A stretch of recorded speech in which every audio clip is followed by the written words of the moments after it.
the budget we are getting for development is barely even 10% of the 5.3 that Governor Joshua Irungu is receiving. And when you look at matters like now El Nino was here, every road now is bad. Everybody is asking the CEO of Infrastructure, Masharia, engineer, to tell us where we're going to get a budget for infrastructure. And I think it's in the same spirit, because a lot of money that is coming to our county is generally for recurrent expenditure. It's in that spirit that we are saying we need additional fund for county governments. That is why you hear in a more technical language, people are talking about 1 man, 1 vote, 1 shilling, because if the governor of Laikipia has 500 people to lead and he has 5.3 billion, where is he going to take these people, including tourists who are visiting us? And when you look at our population census, sometimes it covers even people who are visiting your area.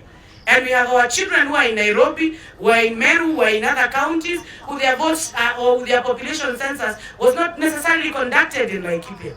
And for that reason, a tourist county like the county of Laikipia cannot be let alone to be driven by only resources that is coming from the exchequer through the formula and the current formula that is being used by the Commission on Revenue Allocation. Governor, allow me 1 minute to divert why we are talking about this. It sounds a complex subject, but we are saying it is not land that pays taxes. It is the owner of the land who pays taxes. It is not a cow that pays taxes. It's the owner of the cow that pays taxes. It is not tea leaves that pays taxes. It is the one who tenders those tea leaves that pays taxes. And therefore we are saying, if we want to be a country that is true to its impression, that we said we are going to put money in people's pockets, then let's make funds available so that we start from the grassroots developing our regions. If we have money, the 2.2 billion we need for Nanyuki-Rumuruti Road, I can tell you any person who owns a plot on that road will be smiling all the way to the bank. We are going to invest bigger people and Safaricom and other land buying companies to come invest in our place. And therefore, when we say this, some people tend to misunderstand us.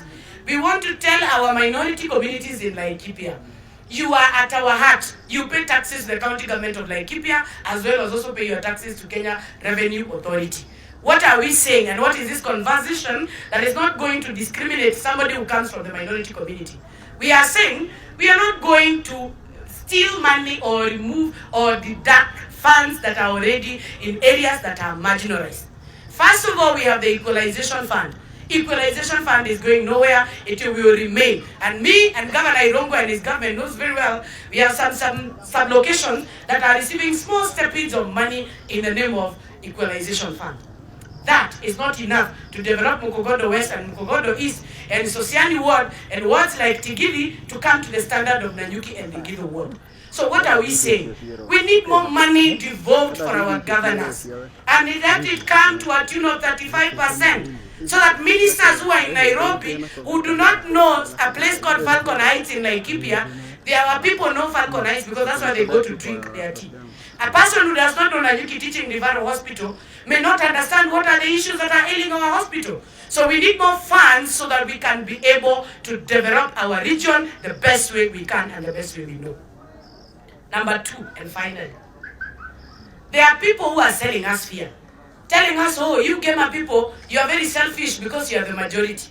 We are the majority in mortuaries, majority in hospital wards, majority single mothers, majority destitute children, majority thieves, you even call us thieves. All these names is because our population is so big and our land factors and economical factors cannot hold again. The center is not holding apart.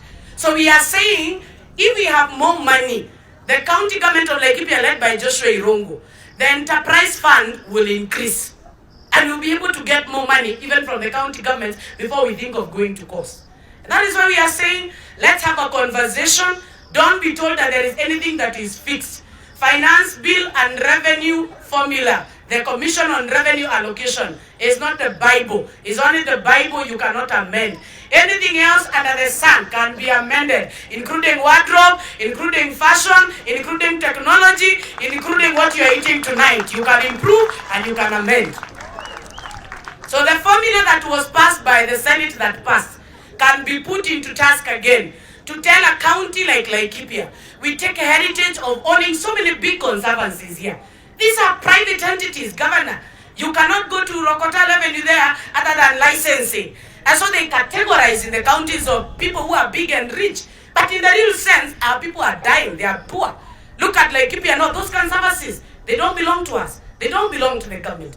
And so we are saying, now that we cannot start demanding that we be given a budget so that the governor can collect tax and KWS can help him, we need to be given resources from the exchequer.